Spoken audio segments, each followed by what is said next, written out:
but don't let your money in your first year go down the drain. What's going on, my fellow workaholics? I wanted to talk to you guys really quickly and give you 6 tips on how to save money in your first year of real estate. Or if you think about it, really, any new career path or business venture that you're about to start, a lot of these tips can help you out too. But as far as real estate, if you're thinking about getting into it, know somebody who is, or maybe you're in it right now and it's your first year and things are a little shaky, let me help you save some money, okay? All right. So, we're going to do a quick countdown, right? Number 6.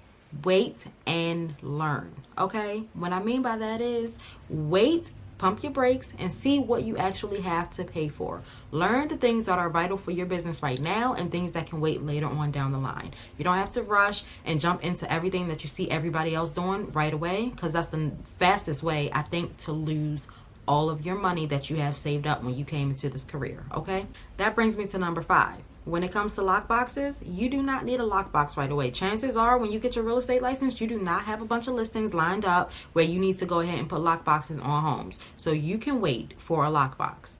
So be patient. Be patient and wait until you actually need one, or at least until you have some money saved up that came from your business where you can go ahead and put it back into buying a lockbox when you need it for a listing. And also shop around for lockboxes. Do not be afraid to buy them secondhand. You can get them from the Facebook Marketplace. You can get them from Craigslist. Okay, you might even be able to find some other agents in whatever brokerage you go to that might have some that they will sell to you for a cheaper rate. Okay, so don't be afraid to get your things secondhand when in your first year, when you know that it makes more sense for your business. Okay. Number 4, choose your brokerage wisely.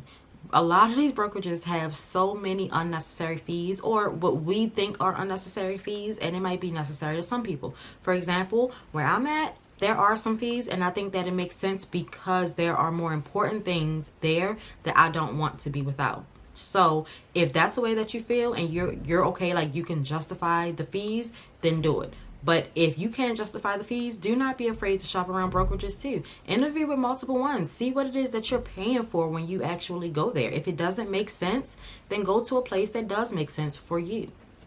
Now, this is a big one too, okay? Save a percentage of every single check that you make, because there are dues that you have to pay. There are fees that you have to pay that are crucial for your business. You have the MLS if you're a realtor. You have access to the Century Lock boxes. You have yearly dues that you have to pay if you're a part of an association, okay? You have taxes that need to come out, because if you're basically an independent contractor, you don't have somebody taking taxes out of every check. You get your entire check. You need to take money out for your taxes every single time you get a settlement check. Now, I'm not a financial expert when it comes to your money, so you have to decide what's comfortable for you. Take a portion out of every single check so that when these things are due, you don't have to borrow money from people or dip into savings. You have money that came from your business to put back into your business. Make sense?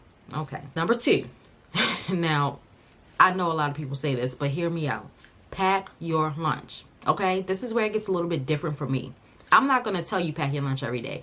It is crucial that you go out and network. It is going to be times when you're in the office just talking to your fellow agents and everybody's like, hey, let's go to lunch. You're not going to be like, no, I'm just going to stay here. You're going to go. That's realistic. And you should go.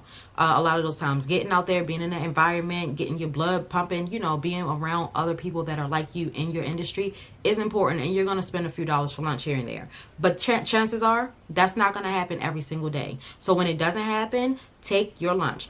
If you're sitting in the office and everybody's like, hey, let's order, say, no, I brought my lunch. Y'all go ahead and order. I'm good.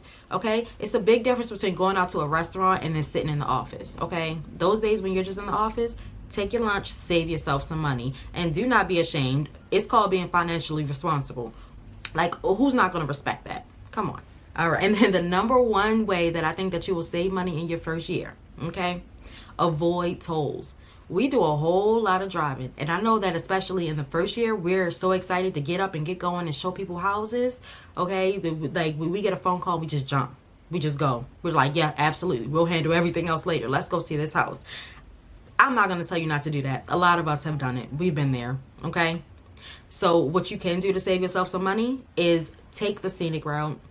Avoid the tolls. Those tolls expenses add up. So if you don't have things like the Easy Pass or whatever, go ahead and leave your house early, 20 minutes earlier, and take the longer way. Take the city. Okay, avoid the tolls. Get to the houses.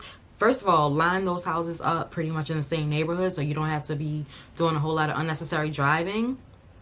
But avoid the tolls. Take the city. Do not let those tolls eat up a lot of your money in your first year of real estate, okay?